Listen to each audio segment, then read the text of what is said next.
What's going on, everybody? My name is Zach Hartley and welcome back to another weekly watch list video. In this one, I'm going to share with you one of the trades that I took last week. I'm going to break down some of the economic conditions surrounding the market, and then I'm going to give you the 4 or 5 top stocks on my watch list going into the week ahead. Let's jump right in. Okay, so to start us off here, we're going to take a look at the NASDAQ, S&P 500, and the Dow Jones. As you can see, the NASDAQ is doing extremely well, approaching all-time highs. There's a pretty good chance we might break through this week or next week if this trend continues.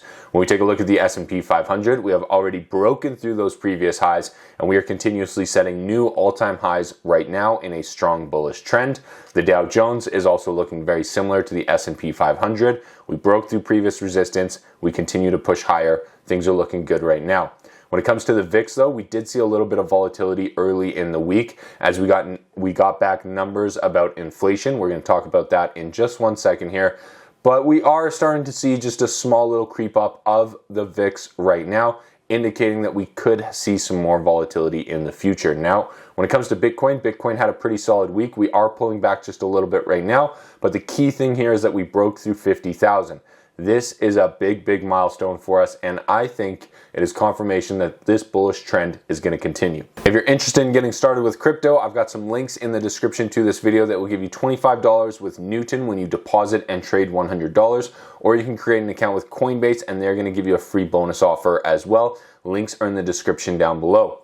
When it comes to West Texas Light Crude, this is super interesting because as you can see, we continue to set higher lows right here. We traded basically sideways last week, but if we can break through previous resistance right here around $79, I think that is going to be a very strong indication that we could be entering a new bullish trend, and I plan to take advantage of that with a couple of the stocks that I've pointed out previously on this watch list. Now, when it comes to uranium, this is something I've been watching closely because the price has basically more than doubled in the last year. However, we are starting to hit some resistance around 106. We hovered there for 3 weeks now, and now we just pulled back slightly to 103. So I'm watching this one very closely. I'm also watching lithium closely because we fell from like 600,000 all the way down to 97,500 Chinese yuan per ton.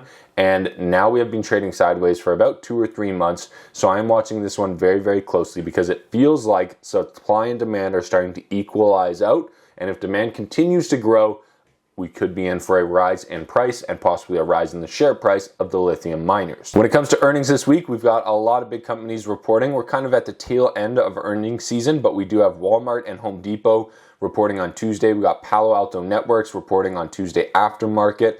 We got Nvidia, Rivian, and Etsy all on Wednesday. We got Block and Moderna on Thursday. And on Friday, we've got Warner Brothers and Docebo and Sunstone and a couple of other smaller companies. So lots going on this week. Not a massive earnings week, but lots of companies reporting kind of as we close out the end of earnings season here.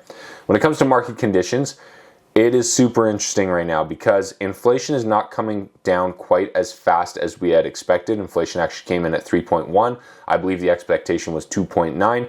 And so that gives people a reason to think that interest rates are not going to be coming down very quickly. We were expecting or possibly anticipating that we could see an interest rate cut at the next meeting. It looks like that is being pushed back to kind of May or June timelines. It's probably not going to happen at the next meeting. So it's something you might want to consider if you have a variable rate mortgage or anything like that. Now, when it comes to market conditions, the big news this week was that inflation came in at 3.1%. It was actually anticipated to be 2.9%. So inflation was higher than anticipated, and that's what caused the volatility in the Tuesday, Wednesday session of this week. That's where you saw the spike in the VIX this week as well. So inflation did not come in as expected, and because of that, we are now expecting rates to stay higher for longer. They're probably going to stay at this level until the May or June period, is at least what people are expecting now. Prior to this news about inflation, we were expecting rates to come down a little bit sooner or start coming down a little bit sooner, but it's probably not going to happen anymore, especially if the next report on inflation doesn't come down at least to where we anticipate. Next one here is that markets are at or near all-time highs. This is super interesting because it's kind of in contrast to what the media is showing because they keep talking about layoffs. Major companies all over North America are making a lot of layoffs right now and reducing their headcount, which is going to put pressure on the employment market. And so it's going to be interesting to see how that dynamic shifts over the next 6 months. It looks like we have President's Day on Monday in the United States. And one interesting fact that I found was that The balances on home equity lines of credit, or HELOCs, where basically people go in and take money out of the equity in their house, the balances on those loans have increased for the last 7 straight quarters. Now, that means that people that own homes are going back in, refinancing, and taking some of that equity out, probably to live on and cover their expenses, and maybe even cover some of the higher mortgage rates that people are having to pay. And so really interesting little piece of data there, and something that you may want to keep an eye on, and kind of just a not a canary in a coal mine, but maybe just an indication that consumers are starting to be a little bit more pressed.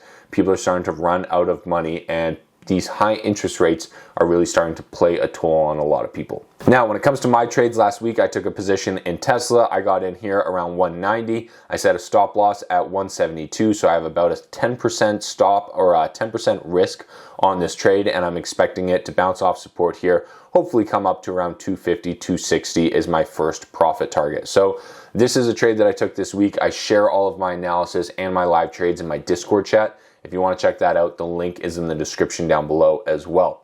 Next company here that I want to point out to you is Marathon Digital. Bitcoin is pulling back a little bit today. We'll see how it does tomorrow, but I want to talk about Marathon Digital because as far as I can tell, they're the largest publicly traded Bitcoin miner by a fairly large margin. There isn't a whole lot of competitors near the same size as Marathon. So I like the company. They also have one of the largest holdings of pure Bitcoin, which is absolutely amazing, especially as the price of Bitcoin rises. And the other reason I like them is because we have the halving coming up in April. Now, the halving is where the reward for mining Bitcoin basically gets cut in half, and it reduces the new supply of Bitcoin hitting the market.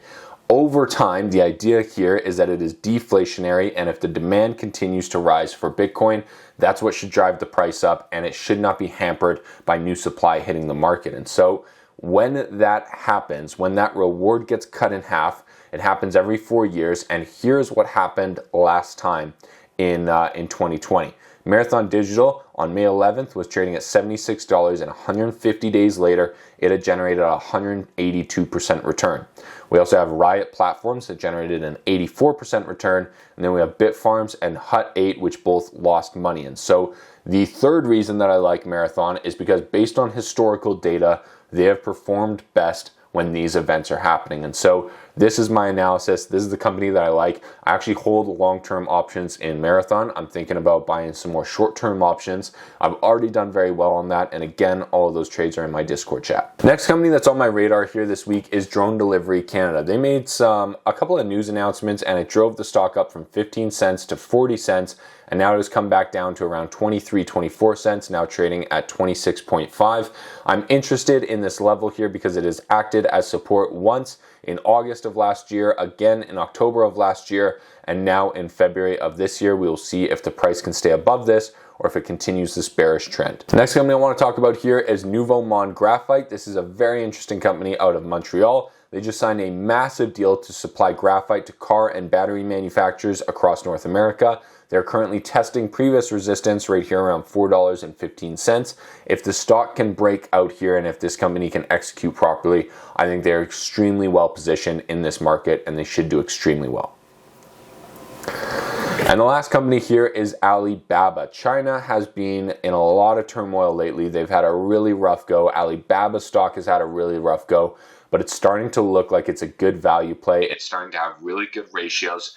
And I think we could be at a level where, from a technical perspective, there's some opportunity here. As you can see, we just crossed above both our short-term and long-term moving averages in the stock price. We basically formed a triple bottom here right around $70, and we are now testing the resistance of this bearish trend. If we can break through this with strong momentum, decent volume, and maybe a catalyst, I like Alibaba. I think it's going to do extremely well long-term. I think it's well run. And if China rebounds, this stock is going to do great.